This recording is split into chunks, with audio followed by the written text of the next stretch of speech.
اعوذ باللہ من الشیطان اللعین الرجیم بفضل بسم اللہ الرحمن الرحیم وبہ نستعین وہو خیر ناصر ومعین۔ برادران عزیز، آج کل میڈیا کا دور ہے اور ہر آدمی اپنے اپنے مکتب کی پرچار کر رہا ہے، اور اکثر لوگ اپنے مکتب کو بچانے کے لیے دین بھی ضائع کر دیتے ہیں۔ دین بچے نہ بچے، ہمارا عقیدہ اور ہمارا نظریہ اور ہماری مکتب اور ہمارا جو ہے فرقہ وہ مضبوط ہو جائے، چاہے دین چلا جائے، دین رخصت ہو جائے۔ اس میں مثلاً ایک وہ لوگ ہیں کہ جو مثلاً مسلسل اپنے جمعے کے خطبوں میں اور تقاریر میں اور محافل میں یہ اعلان کرتے ہیں کہ شیعوں کو قرآن یاد نہیں ہوتا اور شیعوں میں کوئی حافظ قرآن نہیں ہوتا، شیعہ قرآن یاد کر ہی نہیں سکتے۔ نمبر ایک، یہ ایک جھوٹ ہے۔ دوسرا جھوٹ یہ بولتے ہیں کہ جناب شیعہ جو ہے وہ یا علی مدد اور یا رسول اللہ مدد کہتے ہیں، اور وہ جو ایک نعت ہے اس کے اوپر بھی بہت اعتراض ہے مولویوں کو کہ تیرا ہی کھاواں تیرے گن گاواں یا رسول اللہ وغیرہ، اس قسم کی جو نعتیں ہیں اس پر بھی اعتراض ہے لوگوں کو۔ لیکن یہ وہ لوگ ہیں کہ جو قرآن مجید کی ایک آیت تو پڑھتے ہیں، دوسری آیت نہیں پڑھتے۔ علی علیہ السلام نے فرمایا القرآن یفسر بعضہ ببعض، قرآن کی بعض آیتیں بعض آیتوں کی تفسیر کرتی ہیں، لہٰذا قرآن مجید کو جب تک مکمل طور کے اوپر آیات کو ایک دوسرے سے جوڑا نہ جائے اس وقت تک نتیجہ نکالنا جو ہے وہ درست نہیں ہے۔ امام جعفر صادق علیہ السلام ایک مرتبہ اپنے ایک شاگرد کے ساتھ کھانا کھا رہے تھے۔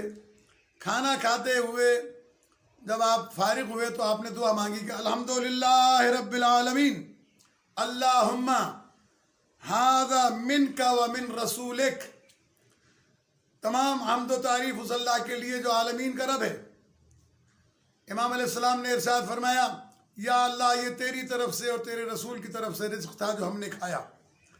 شاگرد نے فوراً اعتراض کیا، جیسا کہ آج کل یہ ملا اور مفتی اعتراض کرتے ہیں کہ اللہ کے ساتھ کسی کو شریک نہیں کرنا چاہیے۔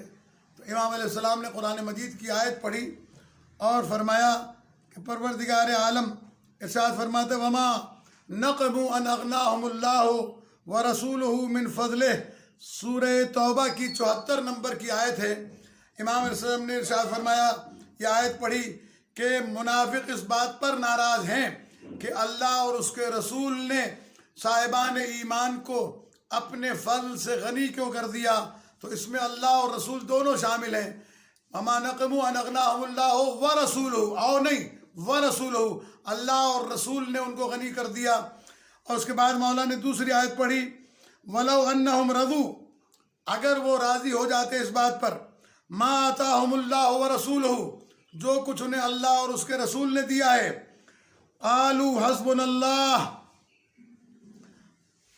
وہ کہتے ہیں کہ ہم اللہ کافی ہے، سَيُؤْتِينَ اللَّهُ مِنْ فَضْلِهِ وَرَسُولُهُ، تو اللہ ہمیں دے گا انشاءاللہ اپنے فضل سے اور اس کا رسول عطا کرے گا۔ جب یہ دو آیتیں امام علیہ السلام نے پڑھی، اور یہ بھی سورہ توبہ کی 59 نمبر کی آیت ہے، 59 نمبر کی آیت ہے، امام علیہ السلام نے جب ارشاد فرمایا تو شاگرد کہنے لگا ایسا لگتا ہے فرزند رسول کہ اس سے پہلے ہم نے قرآن کی یہ آیت پڑھی ہی نہیں تھی۔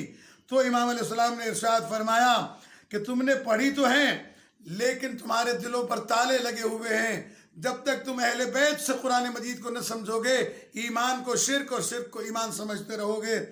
عزیزان گرامی، اللہ تبارک و تعالیٰ نے اسی کے لیے ارشاد فرمایا ام علی قلوب اقفالها، کیا ان کے دلوں پر تالے پڑے ہوئے ہیں؟ یہ شیعہ دشمنی میں قرآن مجید کی آیات کے ترجمے کو توڑ مروڑ کر یہ قرآن مجید میں تو تحریف نہیں کر سکے لیکن ترجمے میں تحریف کرتے ہیں، لوگوں کو گمراہ کرتے ہیں۔ اسی کے ساتھ قرآن مجید کی ایک آیت اور ایک کلا بل ران علی قلوبہم فکانوا یکسبون، ہرگز نہیں بلکہ ان کے اعمال کی وجہ سے ان کے دل زنگ آلود ہو گئے ہیں۔ السلام علیکم ورحمۃ اللہ وبرکاتہ۔